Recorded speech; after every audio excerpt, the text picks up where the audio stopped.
Halo, perkenalkan nama saya Kasih Apriliania Hulu dengan NIM 1120230008. Di sini saya akan memaparkan tentang perhitungan data berkelompok. Kemudian perhitungan min data berkelompok.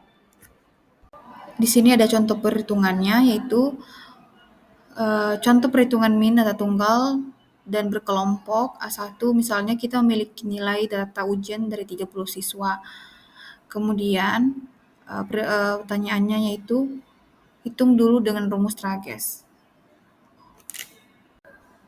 Di mana di sini ada rumusnya, kita masukkan nilai data yang tadi, terus kita bagi dengan jumlah data. Jadi kita dapatnya itu 76,67. Nah, setelahnya kita masukkan menggunakan rumus trages, yaitu K sama dengan 1 ditambah 3,3 log 10N dengan N sebanyak 30, maka K sama dengan 1 tambah 3,3 log 10 kali 30 sama dengan 1 tambah 3,3 kali 1447 sama dengan 1 tambah 4,874 sama dengan 5,874 sama dengan 6. Jadi jumlah kelas itu sebanyak 6. Nah, kita cari nilai maksnya sebanyak 95, minnya itu 60, dan rentang dari 95 ke 60 itu sebanyak 35. Nah, kemudian kita cari interval kelas atau panjang kelas dengan rumus sama dengan range per K. Itu 35, di mana per 6 yaitu hasilnya 5,83 dan dibulatkan menjadi 6. Nah, di sini itu kita mencari nilai X barnya, di mana Fx itu hasilnya dibagi per banyak data, di banyak frekuensinya. Kemudian ada median data berkelompok. Median merupakan suatu harga yang merupakan titik tengah dari keseluruhan harga pada suatu satuan data. Oleh karena itu terdapat 50 data yang berada di atas, di bawah atau sama dengan nilai tersebut, dan terdapat 50% lagi data yang berada di atas atau sama dengan data tersebut. Di sini sudah ada rumusnya, ada rumus median, kuartil, desil, dan persentil. Nah, juga ada keterangan yang memuat tentang simbol-simbol pada rumus tersebut. Kemudian masuk pada contoh perhitungan median, di mana di sini ada data sebanyak 30, dan langkah pertama yang dilakukan adalah mengurutkan data dari data terkecil sampai ke besar.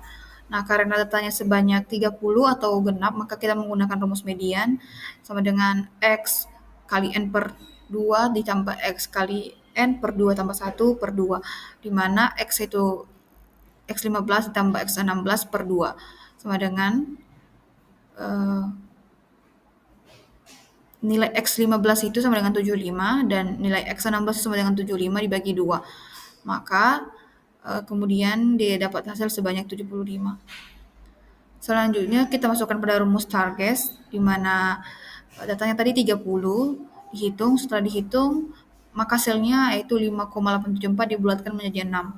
Kemudian kita melihat nilai maksimum dan minimumnya, di mana maksimumnya itu 95, minimumnya 60, dan kita menghitung rentang kelas, yaitu nilai max dikurang nilai min, yaitu 95 kurang 60 sama dengan 35. Kemudian kita bisa melihat bahwa panjang kelas yaitu 5,83 atau sama dengan 6.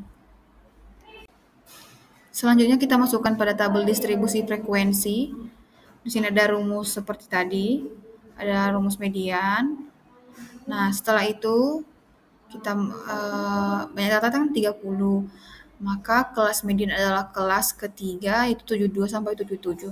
Karena 15 masuk dalam frekuensi kumulatif ketiga, maka median sama dengan ME sama dengan L2 ditambah C dikali N per 2 dikurang sigma F kuadrat per FME, dengan L2 sama dengan 71,5 tapi bawah kelas ketiga karena kelasnya 72 sampai 77, kemudian C sama dengan 6, kemudian 15, 17, dan 8. Kemudian masuk pada modus data berkelompok. Modus adalah data atau nilai yang paling sering muncul atau yang memiliki jumlah frekuensi terbanyak. Modus tidak selalu dengan mudah diperoleh. Hal ini terjadi jika dihadapkan pada suatu harga yang mempunyai frekuensi kemunculan yang sama dengan yang lainnya. Rumus modus dari data yang telah dikelompokkan dapat dihitung dengan menggunakan rumus MO atau modus sama dengan L tambah C dikali B1 per B2 ditambah B2. Keterangannya, L itu tepi bawah kelas yang memiliki frekuensi tertinggi, kemudian C interval kelas, kemudian B1 itu frekuensi kelas modus dikurangi frekuensi kelas sebelumnya, dan B2 itu frekuensi kelas modus dikurangi frekuensi kelas sesudahnya. Nah, di sini ada contoh perhitungan di mana jumlah data itu sebanyak 30. Nah, nilai yang sering muncul yaitu pada data itu 75, di mana frekuensi munculnya itu sebanyak 7. Maka kita masukkan pada rumus Trages, di mana datanya 30, setelah dihitung hasilnya 6. Kita dapat nilai maksimum tadi 95, nilai minimum 60, kemudian rentang kelasnya ya sebanyak 35, kemudian panjang kelas itu 35 dibagi 6 sama dengan 5,83 sama dengan 6. Kemudian masuk pada contoh perhitungan modus, di mana tadi L itu tepi bawah kelas yaitu 71,5 karena kelasnya 72 sampai 77. Kemudian C itu panjang kelas yaitu 6, B1 yaitu 3, di mana frekuensi kelas modus dikurang kelas sebelumnya. Kemudian B2 itu sama dengan 4, yaitu frekuensi kelas modus dikurang kelas sesudahnya. Maka modus setelah dihitung yaitu 74,071. Kemudian masuk pada soal kasus yang pertama, seorang ahli gizi mencatat total kalori dari 5 kelompok makanan yang dikonsumsi pasien obesitas, ada 1.500, 1.700, 1.800, 2.000, dan 2.500 kilokalori. Jika terdapat satu data yang sangat tinggi yaitu 2.500 kalori, ukuran pemusatan manakah yang paling terpengaruh oleh nilai ekstrim tersebut? A. Modus, B. Median, C. Min, D. Kuartil, E. Persentil. Kemudian jawabannya itu C, yaitu min, di mana min mudah berubah bila ada data ekstrim, sedangkan median dan modus lebih stabil, jadi nilai rata-rata akan naik karena ada 2.500. Kemudian soal yang kedua yaitu data berat 7 remaja adalah 42, 45, 47, 48, 49, 50, dan 60. Ukuran pemusatan yang paling tepat digunakan jika mengabaikan data ekstrim, yaitu 60 adalah A. Min, B. Modus, C. Median, D. Kuartil, E. Desil. Jawabannya itu C, itu median. Alasannya, median tidak terpengaruh nilai ekstrim dan menggambarkan nilai tengah data yang sebenarnya itu 48 kg. Soal yang ketiga, dalam survei konsumsi sayur pada 20 ibu rumah tangga, paling banyak dari mereka makan sayur 2 kali sehari.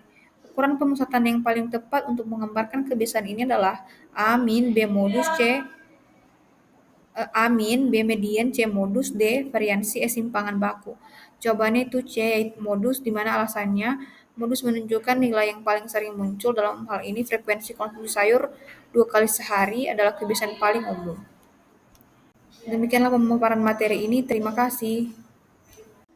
Halo, nama saya Kasih April Hulu dengan NIM 112023 Di sini akan memaparkan tentang perhitungan nilai statistik deskriptif lanjutan.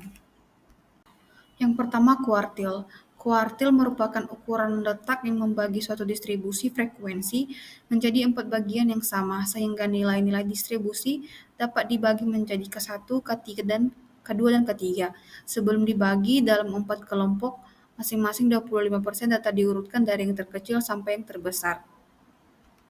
Kemudian masuk pada rumus kuartil, di mana rumusnya K1 sama dengan kuartil 1 sama dengan N ditambah 1 per 4. Kemudian K2 yaitu 2 dikali N tambah 1 per 4. Kemudian K3, 3 dikali N tambah 1 per 4.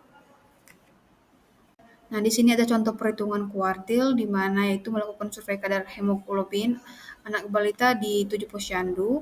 Kemudian ini di sini ada datanya itu sebanyak 7, maka kita mencari nilai kuartil 1, 2, dan 3, di mana kita masukkan nilainya, itu K1 sama dengan N ditambah 1 per 4, kemudian hasilnya itu 8 per 4 bagi 2, begitu juga dengan K2, yaitu dikali dengan 2, yaitu 2 dikali 7 tambah 1 per 4 sama dengan 16 per 4, hasilnya dengan 4, dan K3, yaitu 3 dikali 7 ditambah 1 sama dengan 24 per 4 bagi 6. Kemudian yang kedua itu desil. Penentuan letak kuartil terkadang ambigu pada data yang tidak berurutan dengan nilai yang sama, banyak atau data genap, sehingga memerlukan aturan tambahan dalam penentuan posisi. Nah, di sini ada rumus desil yang dimana itu letak D1 sama dengan N ditambah 1/10, letak D2 itu 2 dikali N tambah 1/10, letak D3 itu 3 dikali N tambah 1/10, dan seterusnya. Kemudian di sini ada contoh perhitungan desil, di mana seorang petugas posyandu mencatat asupan energi harian dari 5 balita pada 1 RT, di mana hasil pengukurannya itu adalah ada data balita A sampai E. Kemudian kita mencari rumus desilnya, itu yang pertama N ditambah 1/10 yaitu 5 dikali N tambah 1/10, hasilnya adalah 30/10, dan ketika dihitung hasilnya nanti 3. Nah, posisi 3 berada tepat pada data nomor 3. Kemudian D5-nya itu adalah 1200 kilokalori.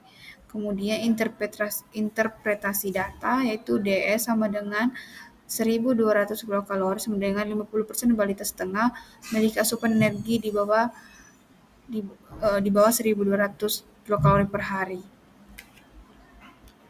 Kemudian persentil. Persentil merupakan ukuran letak yang membagi suatu distribusi frekuensi menjadi 100 bagian yang sama masing-masing dibatasi P1, P2, P3, hingga seterusnya. Jadi dalam ukuran letak besaran nilai rata-rata pada persentil sama dengan median, K2 sama dengan D5 dengan P50. Nah, rumus persentil di sini yaitu letak persentil sama dengan N ditambah 1/100, kemudian begitu juga dengan P2 yaitu 2 dikali N tambah 1/100, dan sebagainya. Kemudian di sini ada juga keterangan rumus yang menjelaskan tentang simbol-simbol dalam rumus persentil tersebut. Kemudian di sini ada contoh perhitungan persentil. Itu seorang ahli gizi ingin mengetahui asupan protein harian gram dari 5 balita. Hasil recall-nya diperoleh sebagai berikut, ada data balita A sampai E dan asupan proteinnya. Kemudian kita masukkan rumus persentil, di mana persentil ke-25 yaitu 25 dikali N ditambah 1 sama dengan 25 ditambah 5 tambah 1/100 sama dengan 150 bagi 100, hasilnya 1,5. Kemudian itu terletak pada antara data ke-1 dan data ke-2, 20 atau 20 gram, hingga hitung interpolasinya itu P25 sama dengan 18 ditambah 0,5 dikali 20 kurang 18 sama dengan 18 tambah 1 sama dengan 19 gram. Kemudian soal kasus yang pertama, seorang ahli gizi mengukur berat badan dari 9 remaja putri sebagai berikut. Kemudian urutkan data terkecil ke terbesar, kemudian tentukan kuartil pertama. Ada opsi jawabannya itu A 49, B 50, C 51, D 52, E 53.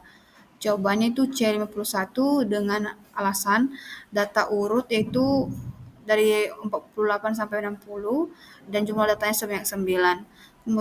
Kemudian letak kuartil 1 yaitu 1/4 dikali N ditambah 1 sama dengan 1/4 dikali 10. Posisi ke 2,5 yaitu di antara data kedua 49 dan data ketiga yaitu 50.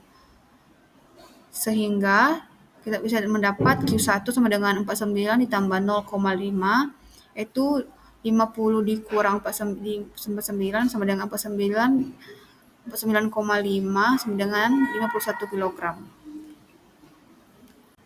Kemudian soal kasus yang kedua, data asupan energi kilokalori 8 mahasiswa gizi adalah 1.800, 2.000, 1.900, 2.100, 1.700, 2.300, 2.200, 1.600.